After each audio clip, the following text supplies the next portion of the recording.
దేవునికి స్తోత్రం.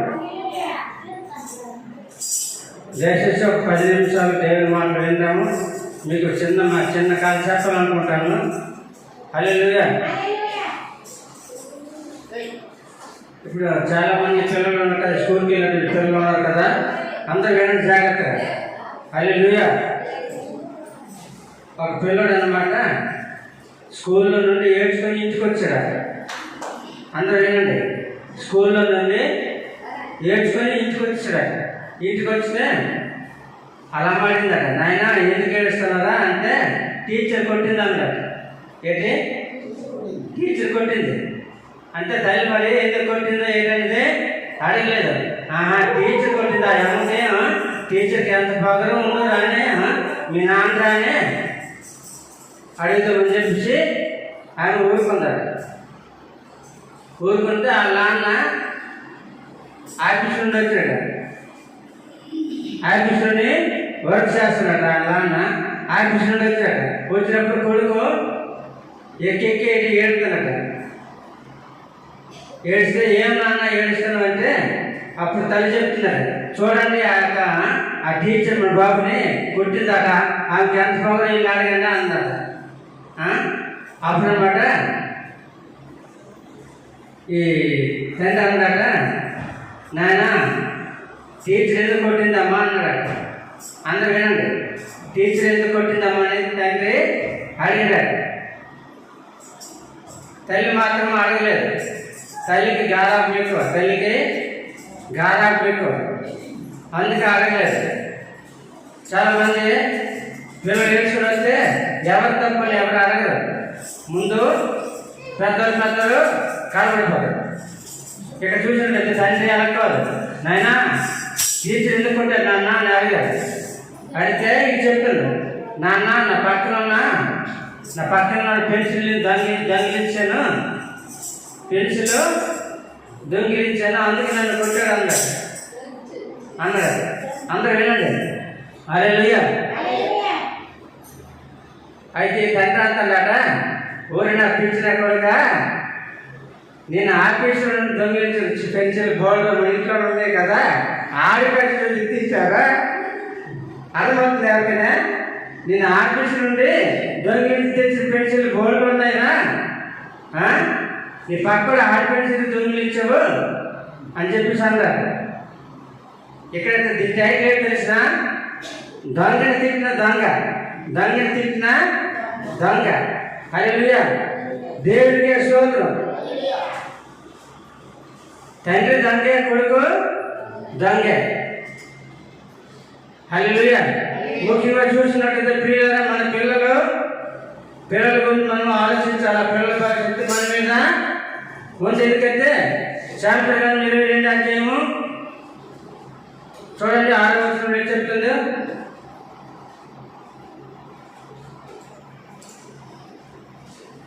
శాంతి 22వ అధ్యాయం. బాలుడు నడవలసిన త్రోవను వానికి నేర్పుము, వాడు పెద్దవాడైనప్పుడు దాని నుండి తొలగిపోడు. హల్లెలూయా. నువ్వు చిన్నప్పుడు వాడు బాలుడిగా ఉన్నప్పుడే, నేను ఒక ఎంత చూశాను, పిల్లలందరూ బయటకు వెళ్తారు, గబుక్కుని సున్నితం వెళ్ళి మాట్లాడకుండా ఇలాగా ఇస్తున్నది అనేసరికి లోపలికి వచ్చాడు. ఆ కండిషన్లో ఉండాలి పిల్లలు. అర్థమవుతుందా? మీకు ఎన్ని కళ్ళు ఉన్నాయి కానీ సేవకుడికి 1000 కళ్ళు వస్తాయి, గమనించండి. హల్లెలూయా. సేవకుడికి ఎన్ని ఉంది? 1000 కళ్ళు వస్తాయి. దాని అర్థం ఏంటేసిన, సేవకుడు అందరినీ చూస్తూనే ఉంటాడు. కనుక మనం ఏంటంటే మన పిల్లలు మన అదుపులో ఉంచుకోవాలి. ఇప్పుడు అక్కడ కొట్టాడని తల్లి అడగలేదే, ఎందుకు కొట్టాడు అని అడగలేదు. ఆ టీచర్కి అందుకోగరా నిన్నే కొట్టినంత ధైర్యం ఎక్కడని మాట్లాడుతూ ఉంది. కానీ తండ్రి దొంగే, కానీ వీడు ఒక విధంగా తప్పు అవుతుందని చెప్పేసి తెలుసుకోవడానికి ప్రయత్నం చేశాడు. కొంతమట్టుగా పర్వాలేదు. అయితే చూసినట్లయితే బాలుడుగా ఉన్నప్పుడే వాడు ఎలా బ్రతకలో, ఏ వినయంలో విధేయత కలిగి ఎలా ఉండాలన్నది నేర్పించే బాధ్యత ఎవరిది? తల్లిదండ్రులది.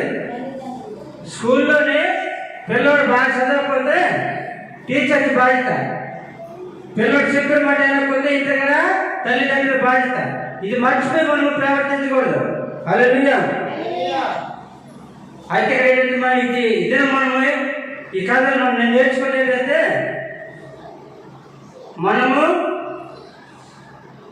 దొంగగా ఉండకుండా మంచిగా ఉండి వారికి దొంగ చేయదని మనం చెప్పాలి. హల్లెలూయా. అర్థమవుతుందా? నాయన వెళ్ళిరా చూస్తారు అచ్చేకరు ఇచ్చేకని మంచి పనులు చెప్పాలి. కానీ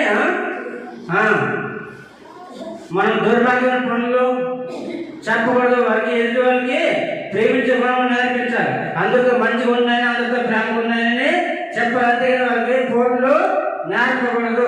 చెడు అలవాట్లు నేర్పుతాడు.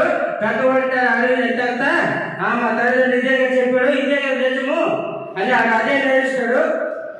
అప్పుడు వాడు తొంటరివాడు అయిపోతాడు. ఒక చిన్న సామెత ఉంది, ఒంటరివాడు అంటే తొంటరివాడు అయిపోతాడు. ఒంటరివాడు తొంటరివాడు అయిపోతాడు. ఎందుకంటే వాడు ఒకటి మాట వినడు, ఎవరి మాట వినడు. అంటాడు ఒంటరిగా ఉంటాడు. ఎవరితో సమాధానంగా ఉండడు, ఎవరితో మంచిగా ఉండడు. హల్లెలూయా. అందుకే ఈ టైం ఏంటంటే దొంగ తిడతాడనమాట.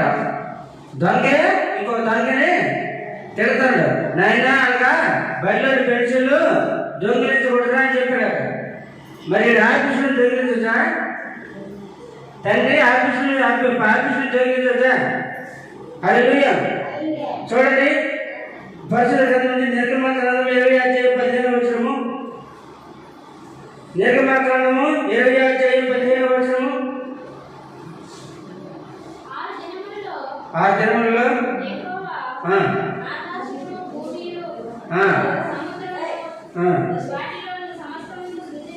నిర్గమకాండం 20:15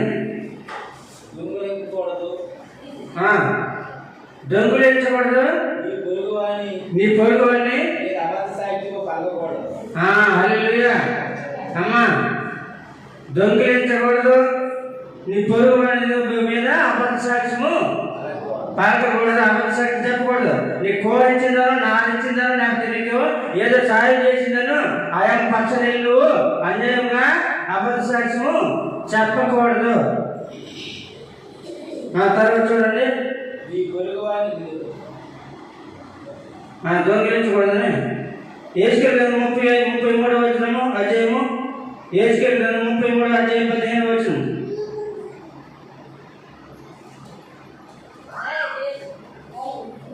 యేసుకేలు గ్రంథము 33 అధ్యాయం 15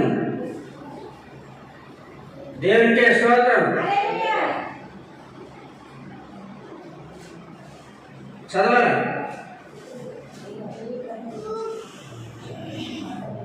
యేసుకేలు గ్రంథం 33 అధ్యాయం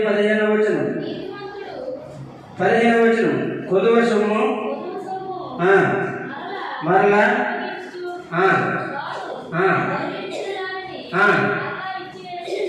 మరలా ఇచ్చివేసి పాపము చేయక, హల్లెలూయా, పాపం చేయకుండా ఉన్నట్లుగా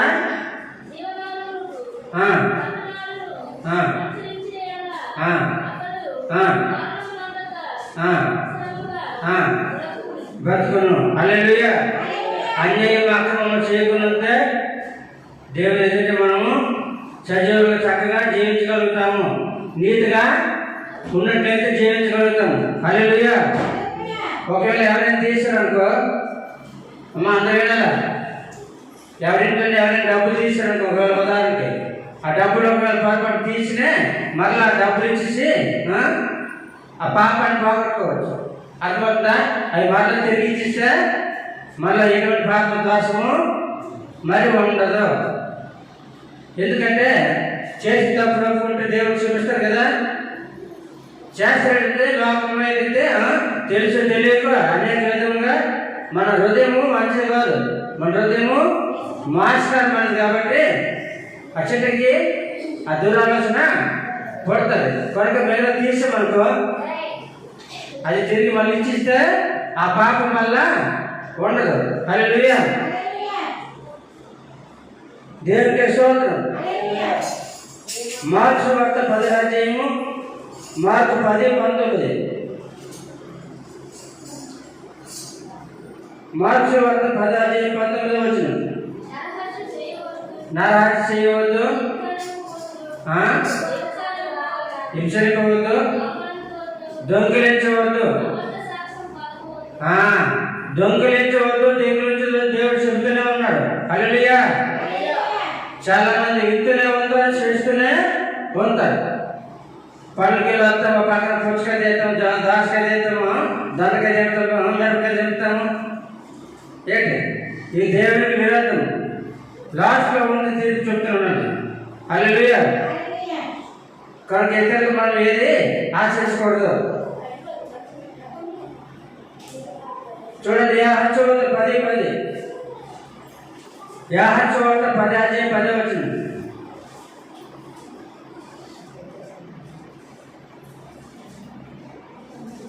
యాహచ్చు 10:10.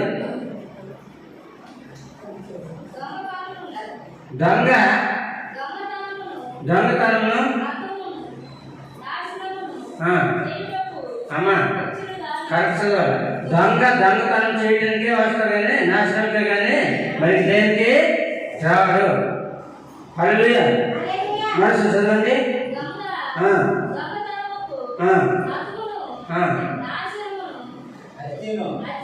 అచ్చను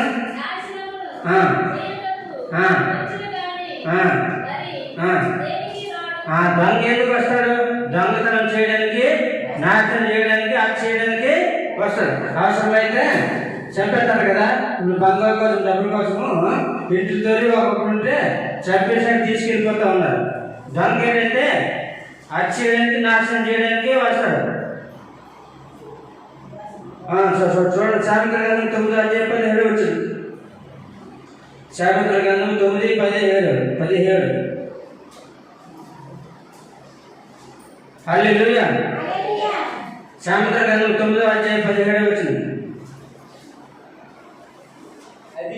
అదే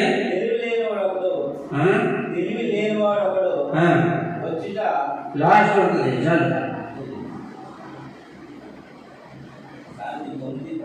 17. అది తెలివి లేని వాడు ఒకడు వచ్చిన చూసి దొంగిలించిన నీరు తీపి సాటున తీపిన జనం కలిసి చదివకూడదు. దొంగిలించిన నీళ్ళు తీపాట, తీయగొంతయాట.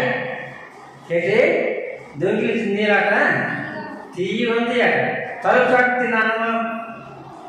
హల్లెలూయా. చదువుకనమాట. అది చాటును తిన్న భోజనము ఓలము. చాటుగా తిన్న భోజనం అట గొప్ప రుచుకుంటుందట. వాళ్ళకి, ఎవరికి? దొంగలకి. నా చిన్నప్పుడు మా నాన్న కథ చెప్పాడు. అది నిజమా అవ్వదు నాకు తెలియదు కానీ నేను పట్టుకోకూడదు చెప్పాడు ఒక మాట. అత్త కోడలు అట. అత్త పొలంకి వెళ్ళిందట. పొలంకి వెళ్తే ఈ కోటలో చేసిందట. అమ్మ నేను భోజనం తీసుకెళ్ళాలా దొంగలకి, నన్ను వచ్చరికి కోడి చెప్పేసి వండేసి మా అన్నం గట్ట మాసం వండేసి రెడీ ఉంచు, నేను కొంచెం మాకు ఆకు సాయం చేసి వస్తాను అని అత్త పొలంలోకి వెళ్ళిపోయిందట. అందరూ వినండి. పొలంలోకి వెళ్ళిపోతే కోటలో చేసిందట. బేగి అన్నం వండేసి కోడి చెప్పేసి కోసి వండేసిందట. వండేసి మా అక్క నాకు సరి కొడుతుంది, సరి కొట్టేసిందని ఏంటి మంచి మంచి ముక్కలు అలా వేసుకొని అన్నం వేసుకొని తలుపు చాటున కూకొని గాబ తినేస్తుందట. గాబగా ఎందుకు అలా అత్త వచ్చేదని. అప్పుడు ఆ రోజుల్లో సరిగా కోడలను చూసేవాడు కదా అత్తలు. అలా మా అత్త నాకు ఎక్కువ మాంసం అయితే యాత్ర అయ్యిందని చెప్పేసి మాంసం అన్నం వేసుకొని తలుపు చాటుకి వెళ్ళిపోయి గాబర తింటుందట. ఎంతకైనా గాబర తిన్నా మేకలమ్మా సరే సగం అన్నమైందంటే సగం ఉందంట. అత్త వచ్చేస్తుందట. అత్త వచ్చేస్తుందా? అమ్మాయి మా అత్త వచ్చేస్తుంది. ఎదురు పోయడం అందరూ పోయడం అని చెప్పి ఎదురు దోసిన కంకణం చెప్పి 10 ఎక్కడికి వెళ్ళిందట. ఇలా అక్కడికి వెళ్ళి ఆ పొట్టులో పోసిందట. పొట్టులోనే ఈ మాసం ఈ అన్నం పొట్టులో పోసిందట. ఆ మాసమే పట్టుకోకట, చిన్న పట్టుకోక లోపల పట్టుకోక అన్నమాట, పెద్ద పట్టుకోక మాసం అట. అరే లేదా అది అన్నట్టుగా దొంగిలించిన నీళ్ళు తీయగట తీయగట. మనం అదే నిజాయితీ పనులకైతే మనసు వస్తుందే, చే బాగా తీసుకున్నాను, బాగా దొంగిలించాను, ఇది మనది కాదు, మనకి మనసు మనసు అని చెప్తుందే. హల్లెలూయా. నువ్వు నిజంగా దేవుడి మాటను అంగీకరించి దేవుడి మాట ప్రకారం జీవించినట్లయితే దొంగతనం చేయకూడదు అని నువ్వు అనుకున్నట్లయితే దొంగతనం చేసింది నీకు రుచిగా ఉంటుంది.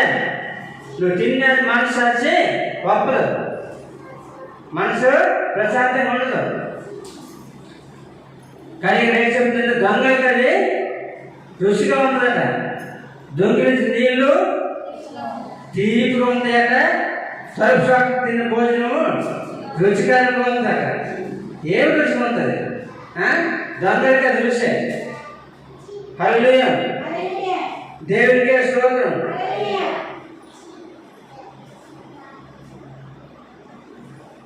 చూడండి, అందుకే మలకి 3:8 మలకి గ్రంథము 3వ అధ్యాయం 7వ వచనం. జన్ను నైట్ బాగుంది కనబడదు. మానవుడు దేవుని యొక్క దొంగిలైతే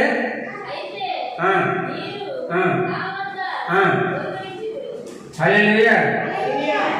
మానవుడు దేవుని యొక్క దొంగిలిస్తూ ఉన్నాడు. అదే కదా చదవండి. దేని విషయంలో నువ్వు దొంగిలిస్తామని నీకు అనిపించట్లేదా?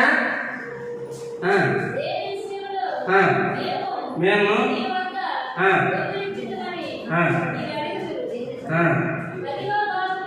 అమ్మా ఏనండి, దేని విషయంలో దొంగిలిస్తాను అర్థమవుతుందా? 10వ భాగము ప్రతిష్టాపనము, అది మీరు దొంగిలిస్తారు దేవుని దగ్గర. హల్లెలూయా. దశమ భాగము దేవుని యొక్క సొమ్ము. హల్లెలూయా. దాన్ని దొంగిలిస్తారు. ఎవడ మానేసి భద్రంగా దాచుకుంటారు. అందుకే 39వ కీర్తనలో మాట చెప్తుంది, వీళ్ళు ధనమును సమకూర్చుకుంటారు కానీ అది ఎవరి చేతిలో ఎవరికి తెలియదు, అది ఎవరికి దక్కుతుందో వాళ్ళకి తెలియదు. హల్లెలూయా. చూడండి, ప్రకటన గ్రంథం 22:15, ప్రకటన గ్రంథం 22 అధ్యాయం 15 వచనము.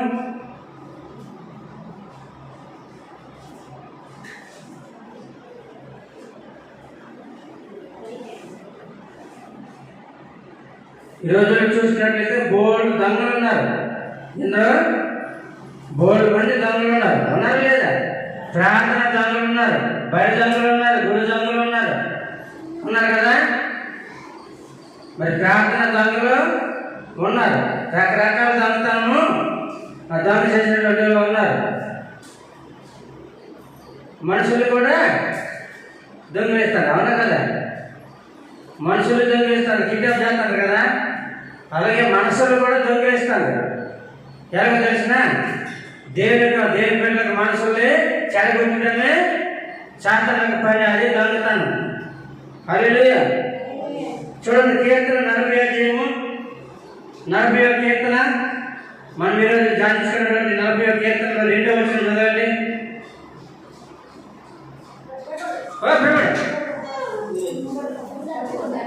దేవునికే స్తోత్రం.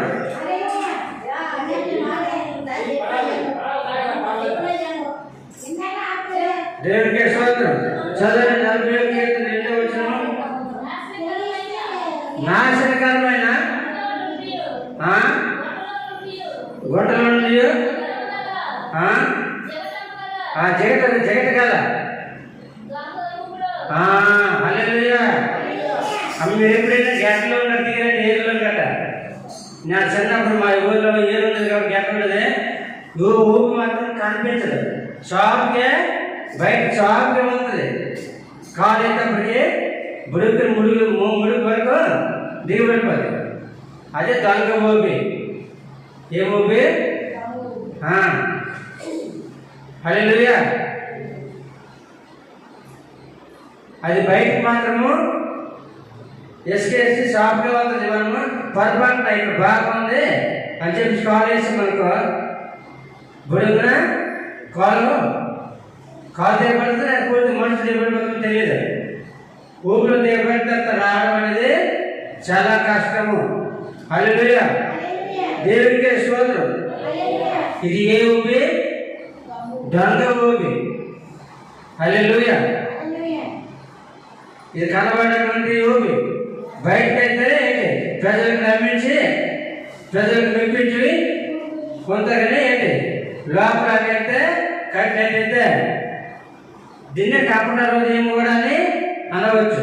హల్లెలూయా, బయట మామూలుగా ఉంటారు, బాగా మంచి మనుషులుగా కనబడతారు, లోపల మాత్రము కపటంతోనే కొలుతోనే ఏడ్చుతూనే ఉంటారు. హల్లెలూయా, దేవుడికే స్తోత్రం. కనుక దేవునికి లాగా ప్రకారంగా చూసుకున్నట్లయితే ఇర్మియా గ్రంథము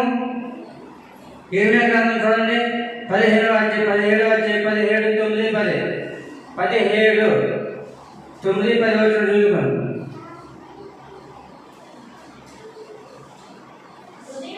హృదయము అన్నిటికంటే ఏదమ్మా? హృదయం అన్నిటికంటే మోసకరమైనది, అది ఘోరమైన వ్యాధి కలది. అందుకే ఏంటంటే అందరూ తెచ్చుకుంటావు, నువ్వు కుళ్ళుతున్నావు అలాగే గుర్తించిపోతావు అంతరాగా. అది వాస్తవము, అంటే నిజము. నీ మనసు ప్రశాంతంగా సంతోషంగా ఉంటే కలుపు కొడుతనము ఉండాలి. మంచి మనసుకి ఎటువంటి రాగము రాదు, మంచి మనసుకి ఎటువంటి తెగులు శరీరానికి వస్తూ రావచ్చు కానీ ఆత్మకి రాకూడదు. అది తనకే ముప్పు. హల్లెలూయా, శరీరానికి వచ్చినటువంటి వ్యాధులకి అయితే మందులు వస్తాయి, కానీ మనసు బాగా చేసిన మందు ఉంటుందా? ఉండదు కదా. అందుకే హృదయము మోసకరమైనది. మనల్ని తిన్న మందులు కొంత మనసు చంచల మనసు, ఇప్పుడు ఒక మనసు, ఇప్పుడు ఒక మాట, ఆయనకు ఒక మాట, ఇప్పుడు ఒక మాట, ఆయనకు ఒక మాట. మాట మీద నిలబడదు. మాట ఇస్తారు, మాట తప్పదు. మాట ఇస్తారు, నమ్మకాన్ని చెప్తారు, ఆ నమ్మకాన్ని హోమ్ చేసేస్తారు. హల్లెలూయా, అలా అంతా నోగుట్టు మనుషులు అనమాట. నోగుట్టు మనుషులు అంటే దాని అర్థం తెలుసు మీకు? నోగుట్టు మనుషులు మనుషులు అంటే అర్థం చెప్పడండి చెప్పాలి మీకు. ఎవరు తెలిసిన చెప్పండి.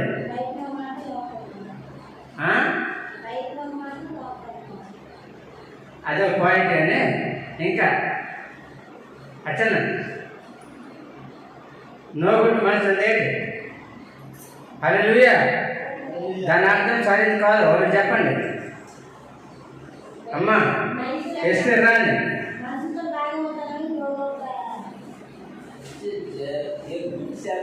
హల్లెలూయా, దేవుడికే స్తోత్రం. ఎదుటి వాళ్ళు గుడ్డు తీసుకుంటారు కానీ వీళ్ళు గుడ్డు మాత్రము బయటికి చెప్పరు. నోగుట్టు మనుషులు అంటే ఇది. వీళ్ళు హృదయంలో క్రూరమైన ఆలోచన ఉంటుంది, కానీ ఆ గుట్టు మాత్రము వాళ్ళ విషయం చెప్పరు. ఎదుటి వాళ్ళ గుట్టు మాత్రము చూపిస్తుంటారు. ఎదుటి వాళ్ళు తెలుసుకోవడానికి ప్రయత్నం చేస్తారు కానీ వాళ్ళ గుట్టు బయటకు చెప్పరు. అదే నోగుట్టు మనుషులు. ఆ మనుషులు ఏది ఉందో ఎవరికి చెప్పరు. అందుకే కూర్చుంచిపోతుంటే కుంగిపోతూ ఉంటారు. హల్లెలూయా, ఇది నా మాటలు, దేవుని మాటలు. హల్లెలూయా, దేవునికే స్తోత్రం. కనుక దేవునికి కావాల్సిన సాయంత్ర గ్రంథం 23వ అధ్యాయము 26వ వచనం, 23, 26 సాయంత్రం.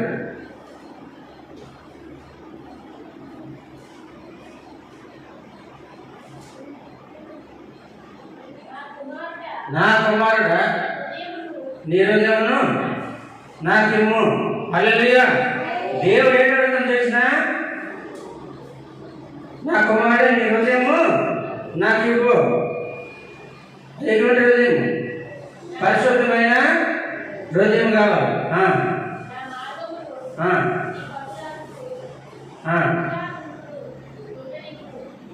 నా మార్గంలో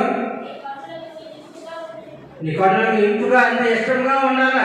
ప్రభు చెప్పిన యొక్క మార్గము, ఆయన యొక్క ఆజ్ఞలు, ఆయన మాటలు మనకి ఇష్టంగా ఉండాలి. ఈ ఏడు బాగా దేవుడిని అనుకున్నాను. ఇవన్నీ చెప్తానంటే అదే ఇష్టం లేనట్టుగా. హల్లెలూయా. మనకి ఇష్టమైన పొందుకోవాలంటే కష్టపడాలి లేదా? హల్లెలూయా. అనకు మనకి ఇష్టమైనది కావాలంటే దానికోసం మనం ఎంత కష్టమైనా భరించాలి. అప్పుడు మనకు అది దొరుకుతుంది. హల్లెలూయా. దేవునికే స్తోత్రం. కనుక ప్రియులారా, దేవుని నామమున బట్టి వందనాలు, స్తోత్రములు. మత్తయి సువార్త 5:3.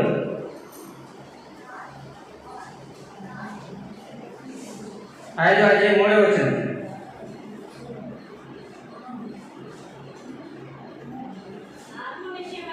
ఆత్మ విషయమై ఆత్మ విషయమై దేవుని ధన్యులు. నువ్వు దేవుని విషయంలో బలముగా ఉండు. ఏంటి? శరీర విషయంలో నీకు ఏ విధమైనటువంటి లేకపోయినా నువ్వు ధన్యురాలు. దేవుడు నిన్ను దీవిస్తాడు, దేవుడు నిన్ను ఆశీర్వదిస్తాడు. పరలోక రాజ్యం నీదే.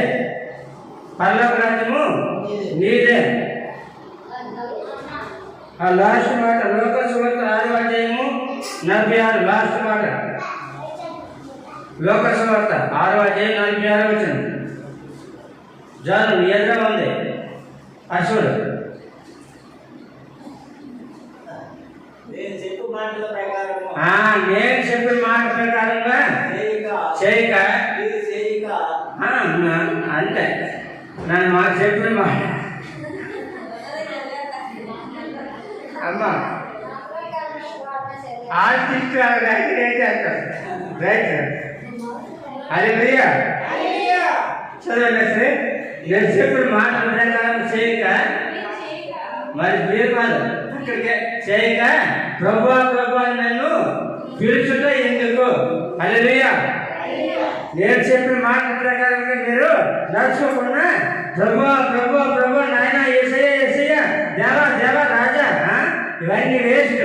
ఇవన్నీ ముందు ఆయన మాట వినాల. మాట ప్రకారంగా నడుచుకుంటే అప్పుడు నువ్వు ఏంటి? కొంతమంది అంతా తెలియక అయ్యా గట్టిగా ప్రార్థన చేయండి. గట్టిగా చేసిన గట్టిగా చేసిన కాదు, విశ్వాసమైన ప్రార్థన ఆ రోగిని స్వస్థపడుతుంది. దేవుడు ప్రార్థన ఆలకిస్తాడు. నీతిమంతుల ప్రార్థన దేవుడు ఆలకిస్తాడు. కనుక మరి దేవుని ప్రార్థన చేయవలసినట్టయితే ఈ స్థలం వల్ల చేయబడినటువంటి ప్రార్థన ఏదైనా పని చూస్తే నిలిపి ఉన్నాను. జనదత్తలు 2 జనదత్తలు చెప్తాను 7వ అధ్యాయంలోనే. కనుక పిల్లరా, ఇక్కడ మనం చేసినటువంటి ఆదివారం చేసినటువంటి ప్రార్థనలోనే దేవుడు ఆయన కొనదృష్టి మన ఎంత నిలిపిన మన ప్రార్థనలు అన్నీ ఆరాధిస్తారు. అందుకే మన కష్టములు అన్నీ కూడా దేవుని మందిరంలో ఆరాధనలు చెప్పుకోవాలి. హల్లెలూయా. నువ్వు రేపు చెప్తూ చూద్దాము. రేపు మందిరికి వచ్చాక కదా నలుగురు చేసి ప్రార్థన అవసరం చేయగలరా? చేయగలరా? అది హల్లెలూయా. కనుక దయచేసి ఆదివారం దొంగలు కూడా ఉండకూడదు. అర్థమవుతుందే? హల్లెలూయా. ఆదివారం దొంగలు ఎవరు? ఒప్పుకోండు. దేవుడిని దీవించిన కాక. హల్లెలూయా. అది కూడా దొంగతనమే. గుడి దొంగలు మర్చిపోతారా? బయట దొంగలు ఉంటారు, గుడి దొంగలు ఉంటారు. గుడి దొంగలు ఉండకూడదు.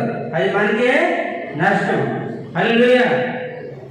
బయట దొంగలైతే చదువు రాకపోతే కష్టపడి బతకదు, కానీ గుడి దొంగలైతే దేవుని ఆశీర్వాదము ఉండదు. కనుక మనము ప్రార్థన చేయాలా ఏంటి? మందిరానికి రావాలి. ఆదివారం నాడు 1000 రూపాయలు కూలి వచ్చినా సరే, అయ్యా నాకు అవసరం లేదు, అందుకని గొప్ప ఆశీర్వాదం దేవుడు నాకు ఇస్తాడు, నేను రానని చెప్పాలి.